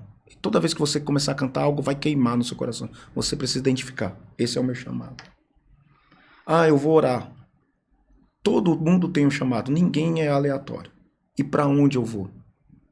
Aí alguns cantam aquele, para onde iremos nós? Se só tu tem palavras de vida. E na verdade não é para onde. É para quem. Porque o lugar não importa. O importante é quem está chamando. Todo mundo tem um chamado, pastor. Por que existe pessoas na igreja que vai ficar sentada assistindo culto a vida inteira? Ninguém, na verdade, fica no culto assistindo assim, o tempo inteiro só sentado como membro. Um pastor falava que membro de banco é prego e parafuso, né? Falava isso há muitos anos. Na verdade, todo mundo tem uma função. Mesmo não sendo na igreja. Pode ser fora. Porque chamado não é só dentro da igreja. Sim. Chamado não é dentro da igreja. Chamado é para fora. Pregadores de templos está cheio. Para o apóstolo Paulo fala, chamou doutores, outros profetas, outros mestres, outros evangelistas. Então, cada um vai fazer. Mas aquela irmã que está sentada ali, faz 30 anos que aquela irmãzinha está sentada ali. Mas a igreja está em pé por causa da oração dela. E ninguém percebe. E ninguém sabe. No dia que essa irmã for embora para Cristo, se não tiver outra coluna ali, a igreja despenca. É o chamado que ela tem para estruturar uma igreja. Então, todo mundo tem um chamado. E esse chamado arde veementemente no coração. E o nosso chamado... Mas eu vou refutar a sua colocação, eu entendo, eu acredito nesse ponto, mas existem pessoas que nitidamente a gente vê dentro da igreja que não exerce o seu chamado. É porque não quer. Ou não identificou. Não quer. Porque quem quer se identifica fácil e rápido. É porque a pessoa acha-se cômodo, está na zona do conforto. Vou para a igreja, canto louvor, volto para casa, vou quando der, não tenho obrigação, porque quando você identifica o chamado, você sente o peso desse chamado. E ninguém quer sentir o peso dele. Jeremias, capítulo de número 20, ele vai falar que Pazur ali bateu, e ele falou, eu não quero mais esse chamado. Sim. Só eu que prego contra. E ele falou, Senhor, você me enganou. Senhor, você me enganou. E ele, quando ele pensava em parar, existia um fogo cerrado em seu peito. Quem vive chamado, quem quer viver o chamado, mesmo que pense em desistir, essa chama não impede. Eu passei por uma adversidade muito grande na minha vida. E eu falei assim, eu vou parar com tudo. Uma época da minha vida, eu vou parar. E ao parar, eu fui trabalhar em 2 empregos. Para não ter tempo para a igreja. Aí aconteceu o quê? Uma irmãzinha limpando, olhou para mim e falou assim, o escolhido não tem escolha. Então, aquela palavra entrou no meu coração. Eu falei, já que o escolhido não tem escolha, então eu quero gastar a minha vida no altar. Então hoje a minha vida é muito louca, eu não paro. Mas eu amo o que eu faço, que é pregar a palavra do Senhor. Viver o chamado não é para todos. É para todos viver o chamado. Cada um tem uma vocação e um chamado. Cada um tem é o que volta a falar o que o Paulo disse. Uns vão ser mestres. Nem todo mundo vai ser mestre. Tem diácono que vai ser diácono pro resto da vida, porque faz com excelência. Aí que tá o ponto, pastor. Nós vivemos em um tempo que igreja se tornou comércio. Se tornou degrau igual uma empresa. Você tem que entrar e você tem que subir os degraus, suas promoções, você tem que atingir suas promoções. Por que esse problema? Porque isso é um problema. Isso acaba se tornando um problema porque as pessoas não crescem espiritualmente, crescem profissionalmente. Um profissional da fé. Porque tem diácono que vai ser diácono pro resto da vida. Se você colocar um diácono para ele ser um pastor, ele não vai conseguir. Mata ele, mata a igreja. E o problema tá onde? No pastor que levantou ele como diácono ou ele que aceitou esse chamado mesmo sabendo que não tem? De ambos. O problema tá de ambos. Porque às vezes o pastor quer ajudar sem orar e quer incentivar o irmão a buscar algo maior para a vida dele. E ele, sabendo que não é para ele, porque você tem que fazer aquilo que você gosta, irmão. Se você prega, você tem que pregar porque você gosta de pregar. Se você canta, cante porque você gosta de pregar. Tem uma chama no louvor, então cante isso. Pregue. Mas eu não posso fazer algo que não me é incumbido, que eu não sei fazer, que eu não me preparei e que se eu fazer vai dar errado. E é por isso que muitas coisas estão acontecendo de errado na nação brasileira evangélica, porque pessoas que é para ser uma coisa só, um diácono que sabe receber, sabe fazer tanta coisa numa recepção, mas quando coloca ele no altar, ele não sabe nem ler um salmo. Isso é ruim. Isso, talvez a pessoa ela aceitou, ela mesmo sem saber, ela aceitou o diácono, porque ela cansou de exercer a função do diácono. Porque assim, quando nós olhamos para a Bíblia, na época dos homens do caminho, era diácono e presbítero que existia. A função do diácono não era a mesma função do diácono de hoje em dia. Sempre foi, varão. Era de cuidar das viúvas, era de tratar das coisas da igreja. Mas esse problema já está desde a igreja de Atos. Estevão era o quê? Um diácono. Certo. E a primeira característica era cheios do Espírito Santo. De sabedoria, de inteligência. Mas só que quando procurava de Estevão para servir a ceia, Estevão estava onde? Na praça pregando. Esse era um problema. Já começou daí. Porque não identificou que Estevão não era um diácono. Estevão era um evangelista. E na época era presbíteros, evangelistas, doutores, diáconos. Só que quando... cadê o Estevão para servir a ceia? Para visitar a viúva? Levar lá... Não tá. Tá na praça. Tá pregando. Um nato evangelista. Então esse problema não é de agora. O que acontece? Um diácono, porque ganha bem, o salário é grande, a oferta é boa, só pra cá. É pregador e eu sou pastor, eu posso falar isso. Então, tipo assim, tem um carro bom, tem uma casa boa, tem uma condição, oferta muito na igreja, é o que mantém a igreja. Irmão, te dá uma oportunidade, você vai ser um presbítero, pastor. Não tem a questão da inteligência espiritual de entender. Esse irmão serve muito bem. Aí o que Atos diz lá? Trazer os irmãos que servem bem à mesa. Não é para qualquer um. Não é qualquer um que pode ficar na porta, irmão. Aí fica uma cambada de gente na porta, chega alguém para receber, é mal recebido. Se você coloca alguém que faz com excelência, aquela pessoa volta só por causa da recepção. Sim. Aí você coloca um diácono que é para ser diácono, coloca para ser um pregador, ele vai pregar, a pessoa vai falar, nossa, não recebi nada, não entendi nada, ele enrolou tudo. Agora colocar alguém que traz uma boa palavra, a pessoa fala, nossa, além de receber bem, eu recebi uma boa palavra. As irmãs me abraçaram. Conciliação. Os irmãos me... Nossa, eu vou ficar nessa igreja. Isso é a questão do bom andamento da obra do Senhor. O problema é que estão invertendo os valores. Quem pode mais é o que está exercendo mais. Isso é terrível. Essa chamada aí pro senhor que é pastor é terrível. É ruim identificar esses males. E depois para consertar é ruim, hein, varão? Exatamente esse ponto. Tem cara que é diácono que é um amor de pessoa. Se você colocar ele no altar perto de você, ele não fala comigo não, varão. Agora eu sou do altar. E não serve mais água, não auxilia mais nada. Porque, irmão, eu conheço pastores, o nosso pastor é um desses, que se precisar limpa a igreja. Verdade. Porque tá no sangue, já passou por isso.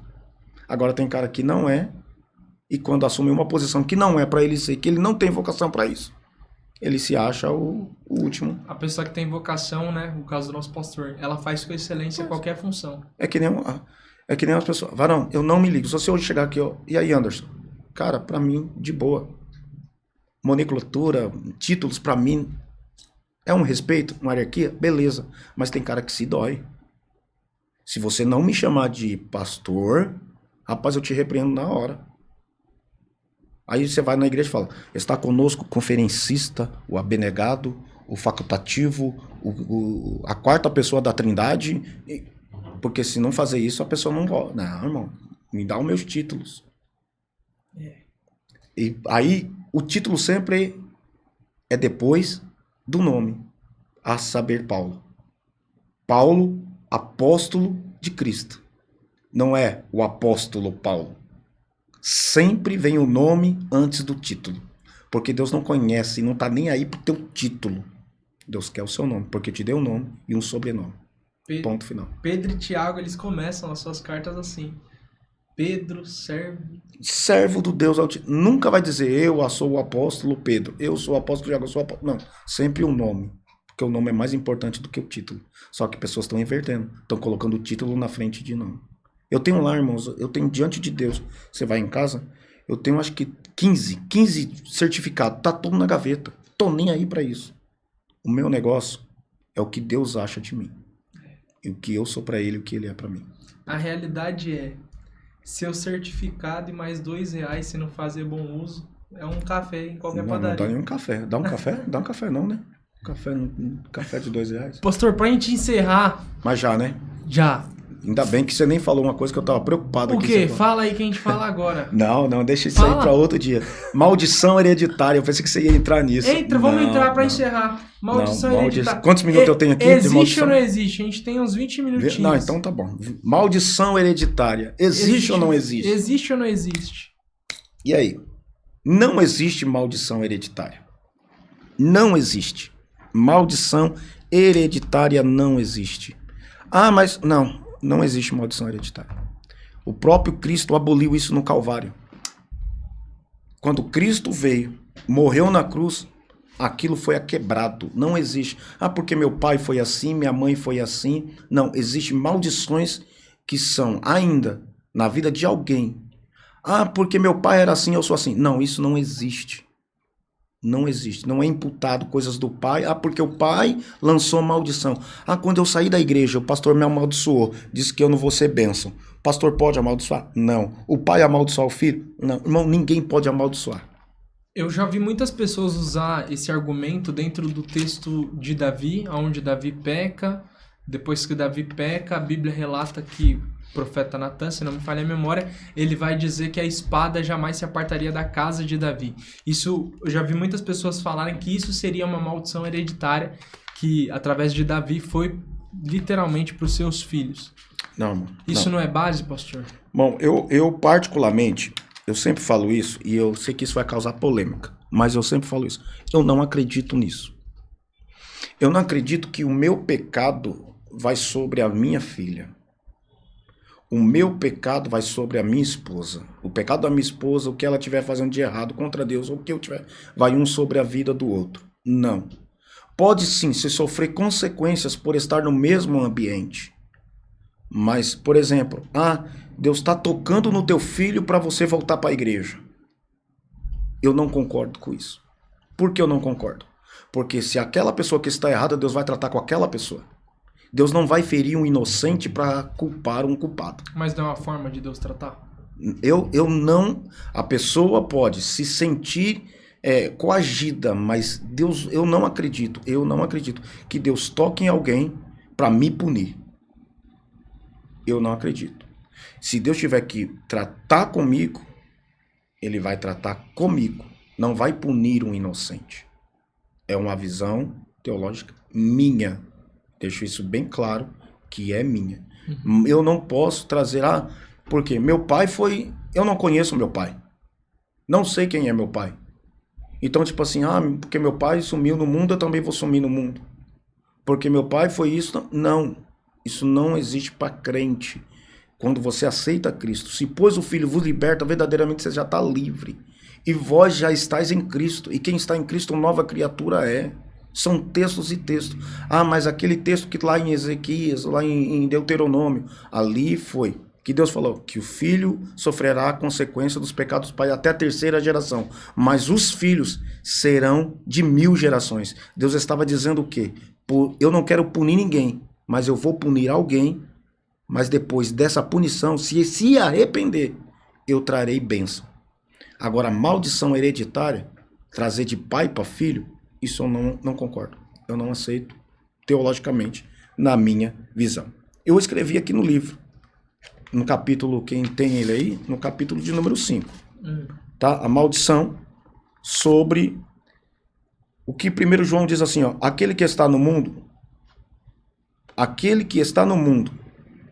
Cristo que está em vocês, e vocês são salvos pelo poder de Cristo. Os crentes já venceram o maligno e são guardados por Deus. Então, se eu estou em Cristo, irmão, Se a maldição, eu carrego uma maldição, que Cristo eu estou carregando? Certo. Esse daí é um debate aí que eu convidaria o pastor Marcos qualquer dia. Deixa ele pra lá. Pra vocês dois discutir esse assunto. Ele vai pensar a mesma coisa que... Pra gente finalizar, pastor, depois do livro sobre a chamada, o senhor tem mais algum Eu livro? tenho o devocional, que é o devocional dia a dia, também já está no forno. Devocional dia a dia, é um devocional pentecostal, um devocional Deus falando literalmente com você. É ouvindo a voz de Deus em meio à tormenta. Então, tipo assim, esse devocional é o devocional Edificados. 366 devocionais. Um para cada dia. E também terá a parte da anotação e a pessoa vai fazer o seu devocional. Não só fazer o devocional, como ela vai ouvir, porque a Bíblia tem 366 vezes a palavra não temas. 366, porque às vezes veio o ano bissexto, Deus já sábio colocou essas 366 vezes. Então, 366 vezes você vai ouvir a voz de Deus falando com você, todos os dias, de segunda a segunda. O devocional, ele traz, a gente faz um devocional aqui no nosso canal, inclusive meia-noite, todo dia tem o nosso devocional. O devocional é um hábito que nós precisamos criar. De manhã ou de noite? De Bíblia. Como criar esse hábito, pastor? Para quem é novo na fé, qual é o conselho que você dá? Simples, para quem quer começar a ler a Bíblia, comece de Mateus. Não comece de Gênesis, porque chegar em Números, em Levítico, vai ficar doido da cabeça. Comece a ler em Mateus. Leia um capítulo por dia. Faça 10 minutos de oração. E anote o que você leu aquele dia. Comece assim. E o Espírito Santo vai te dando um caminho, literal. Perfeito. Gente, esse é o nosso pastor Anderson Bertoldo. Esse cara é cheio de Deus. Se pudesse, ele ficava aqui mais umas 2 horas. Eu não gosto de falar muito não, Varão. Se você falar, eu falo umas 4 horas sem Hoje parar. eu te senti um pouquinho tímido, você ficou tímido na frente das câmeras. Não, eu tô meio acanhado com o profeta ali, ó, mexendo ali. Eu fiquei acanhado com ele ali. O cara é cheio de unção ali também. Gente, eu quero agradecer a Deus pela vida do nosso pastor Anderson Bertoldo, pela vida de todo mundo que vem apoiando o nosso projeto, pela vida dos nossos patrocinadores, pela vida do meu cunhado Elvis, nosso pastor aqui, que permitiu você vir aqui, né? Sim, sempre debaixo da bênção do nosso pastor. Estou muito feliz com esse projeto. A gente tem um projeto aí que já tá para sair do papel, que é o Ide Pregai. A gente tem muita novidade chegando dentro do Prega Pregador. E eu quero agradecer a Deus pela sua vida, de você estar aqui. E eu te dou a palavra aí pra gente encerrar, pastor. Agradecendo aos céus pela tua vida, pela vida dos irmãos que aqui estão no estúdio. Quero agradecer ao meu pastor Fernando, pastor Amanda, que são os meus pastores. Sou direcionado por eles e abençoados também. Quero agradecer a minha esposa. Agradecer aqui aos irmãos lá de Santa Catarina, lá de Itajaí, os irmãos de Belo Horizonte. Os irmãos estão online. Os irmãos vão tudo ver esse podcast aí. Irmãos lá de Maceió mandou para mim. Então, alguns irmãos estão aí de vários lugares, tá? Mandar um beijo, um abraço. I love you pra Zete. Parceira, Zete é parceira. Missionária Zete.